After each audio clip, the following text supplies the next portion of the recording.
G'day, Jamie Chapman for 3-Minute Histology. Today we're going to be continuing our look at staining and interpreting slides even at this low magnified level.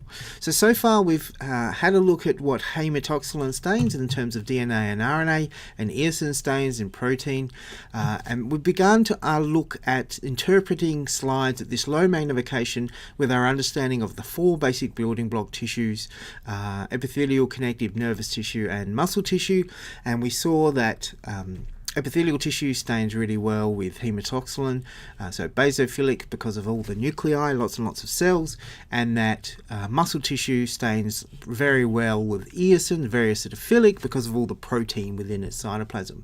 But what about connective tissue and nervous tissue? Well, that's what today's video is going to focus on. So let's start our 3 minutes. So as we just mentioned, the 4 building block tissues when you're first interpreting a slide are made up of those 4 building blocks, those epithelial, connective, nervous and muscle tissue. And we saw that because epithelial tissue is a whole bunch of cells stuck together with virtually no extracellular material, it's very basophilic. All those nuclei, and we'll have a look at that in another video at the cellular level, but at this low magnification we can sort of interpret that this is largely created by epithelial tissue, as is this region here. So lots and lots of nuclei, lots and lots of cells. Eosin stains protein, therefore muscle tissue, which has lots and lots of protein within its cytoplasm, actin and myosin all working together for contraction, forms this very acidophilic tissue. But what about connective tissue and nervous tissue? Connective tissue is kind of the opposite of epithelial tissue in that it, instead of having lots of cells with no extracellular material, it actually has few cells with lots of extracellular material. So of course the nuclei of the cells are going to stain basophilic, but because there's not so many of them, that's not going to influence so much the overall staining pattern. What will influence the staining pattern is the extracellular matrix, of which there is a large amount.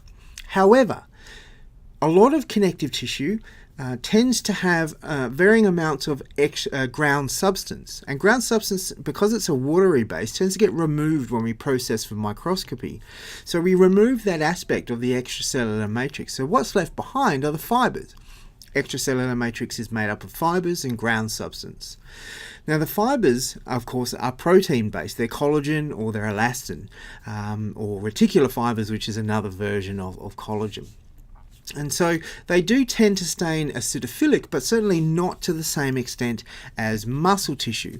So if we have a look at this here, if we get rid of this, we zoom in, the connective tissue is actually found connecting the epithelial tissue and the muscle tissue in this section.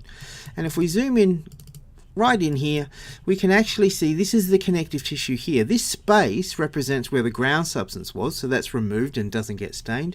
And then these structures here are the fibers, and you can see they're slightly pink. You can see the nuclei of the different cells scattered throughout. So this is connective tissue. So even at this low magnification, we can sort of see this sort of intermediate staining pattern. We've got the highly acidophilic muscle tissue, the highly basophilic epithelial tissue, and then we've got the intermediate style of connective tissue. But what about nervous tissue? Well, unless nervous tissue is specifically being section, you're looking at a section, for example, of the brain or the spinal cord, it's quite difficult to visualize at this low magnification. And so the nervous tissue tends to be within the connective tissue. So we can see little bits of evidence of that here. These are little nuclei of some of the neurons found within this connective tissue layer. So generally speaking, we can't identify many nerves at that magnification. So that's a third look at the way we can interpret slides based upon staining profiles. Hopefully that'll start to guide you into the right interpretation of a slide. Next, in the next video, what we'll look at is staining hematoxylin and eosin almost at the cellular level. Okay.